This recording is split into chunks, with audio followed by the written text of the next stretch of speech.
opening line of the first book of the Bible in the first sentence, they think that it would read, because most people are just simply reading in English, in the beginning God created the heavens and the earth. But for those who understand Hebrew, and those who are reading the text in the original language, which is Hebrew, you know that's not the literal meaning when we go in word for word. The first word is bereshit, in the beginning. The second word is bara, he created. The third word is Elohim. In the beginning, he created Elohim. So what are we actually talking about here? Elohim is a creation within itself. Elohim is actually a title that is only significant with the advent of creation. Elohim is also called Haboreh, the creator. Now, when there's no creation, this concept or title does not exist. The only thing that exists is what the text is calling bara, which means he created, not even naming him, because at this point we're speaking about the ineffable one. And by ineffable, we're talking about the one who is beyond all description. There is no language with which we can put or come to a cognitive description for and or of. This is the tetragrammaton in Hebrew, which is the highest name and also the highest attribute of the deity. The highest name and highest attribute of the actual deity is what is pronounced by some people as Yahweh, Yahuwah, Yehovah, or I've even heard some people say Yahweh. But we're all on the same page when we simply say the tetragrammaton, the four-letter name. Tetra meaning four. All right? So the concept is this. There would be no concept of Elohim if there was no creation. Throughout the entire first chapter of the book of Genesis, the only and exclusive name used to describe all things created is this term or attribute or title, Elohim. Elohim represents the creator as a moral judge of the universe, of the world, and of man. Why did the creator create the universe and man under the guise of this title? He is showing us through the use of this title that the world is governed by morals and ethics. Everything in the universe is bound by divine law. This is the concept behind the term Elohim, which is also applied to judges in the land of Israel, who also execute and administer justice and divine law. The judges throughout the land of Israel are called Elohim. That's in the book of Exodus chapter 21. The judges in the land of Israel are actually called Elohim. And these are men. These are not gods per se. So the concept behind that is very, very simple. The ineffable one, known in Hebrew thought as Yahweh, Yehovah, Yahuwah, Yahweh, or the tetragrammaton, this is the concept of the deity at its highest peak or annex, where it is beyond all descriptions. It is he that created Elohim, and through Elohim, all things were created through the title or the concept. So the mistake that Divine Prospect is making by saying there are other deities, what is he doing wrong? He's not reading the Hebrew? Or what is he doing wrong? I watched Divine read the Hebrew, and I want to offer my opinion and say he's fairly good at reading the Hebrew. I critique everyone, and I open myself up to critique as well. But Divine is definitely one of those people who I rate when it comes to Hebrew. The brother's no slouch. Right, but what is he doing wrong, though? The thing that he is definitely doing wrong is that throughout his dissertation, when he speaks on his justification for the concept that he's pushing in henotheism, he equates angelic forces, or what in Hebrew we would call malachim, with Elohim. There is a sharp contrasting difference to what the Torah calls angels and what the Torah calls God.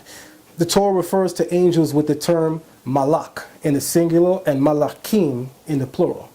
The Torah refers to the creator as El in the singular and as Elohim in the plural. And as Divine Prospect already said and already knows, the plural in Elohim is that it is a majestic plural. It is to teach about the majesty or the greatness of the deity, not that the deity is numerous or more than one. So the problem that Divine Prospect ultimately is making is that in several places in his description of henotheism and using the Bible as the yardstick by which he's measuring it, he continually made the mistake of equating angels that convene on high with the Creator. He continually equated them with this concept called Elohim, which is a problem, which is problematic because there is nowhere in the entire Tanakh where angels are called Elohim. Angels are called B'nai Elohim, sons of God. Is Yahuwah an avatar of Elohim? That's a great question. I found that very interesting. Divine will be credited in the history books as the very first Hebrew to coin that phrase. We've never heard that before, no such concept. And I find it problematic for several reasons. Number one, the term avatar is Sanskrit in origin. So we're not even talking about Hebrew. And I have a problem when we're using foreign terms to describe Hebraic thought, because we're always going to be further removed from the crystallized idea, opinion, and thought behind what the Hebrew said. It's very important to speak a thing in the language it was spoken from. With that being said, avatar is a Sanskrit word for incarnation. The incarnation or divine manifestation of a soul or of a deity or deities. So when Divine Prospect says that Yahuwah, which would be the highest attribute of the deity, the God of Israel, when he says that Yahuwah is an avatar of Elohim, that's extremely problematic, seeing that Yahuwah created Elohim. We just read that. Right. We just showed you that Elohim was actually created, because Elohim is only significant with the advent of creation. The Creator and creation coexist when this thing came to be, called the beginning. Prior to the beginning, or before time itself, when the ineffable, unknowable one solely existed, you could not call him Elohim. There was no creation for him to relate to. There was nothing else created, made, or formed but him. So when he says that Yahuwah is an avatar or an incarnation of Elohim, I'm going to give you a couple of reasons why that's problematic. And dear respect to the brother, but one of the reasons why that's problematic is number one. An incarnation is inferior to the thing it is incarnating from. Major premise to duly note and understand. I'm going to say it again. When we speak of incarnation, the thing which is incarnating is inferior to the thing that it is incarnating from. So if Yahuwah is the incarnation of Elohim, he is now saying that Yahuwah is inferior to Elohim. How could that be possible when we know that our book tells us Yahuwah is the God, Ha Elohim? In fact, our book is replete with terms with Yahuwah is the King Elohim, or the great God, Hagadol Elohim. How do we refute that? How do we synchronize that? How do we harmonize that? This is not meant to belittle the brother. The brother's an amazing scholar, but sometimes we are allowed to critique one another in order for our community to grow. I've watched Brother Reggie, I've watched Brother Jabari come together and agree and disagree.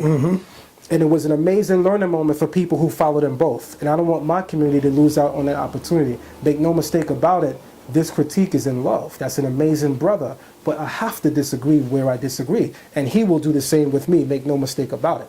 So, simply put, it is impossible for Yahuwah to be an avatar of the thing Yahuwah created. An avatar is inferior to that which it is that which it is an incarnation of. For instance, perfect allegory. There are some in the Christian faith that believe that Jesus is an incarnation of God. And by incarnation, they acknowledge he is inferior.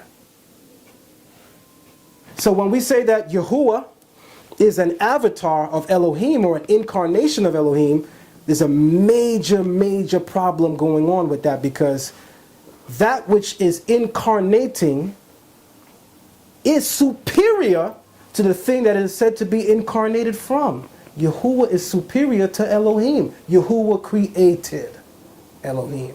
This is replete throughout our text. All right.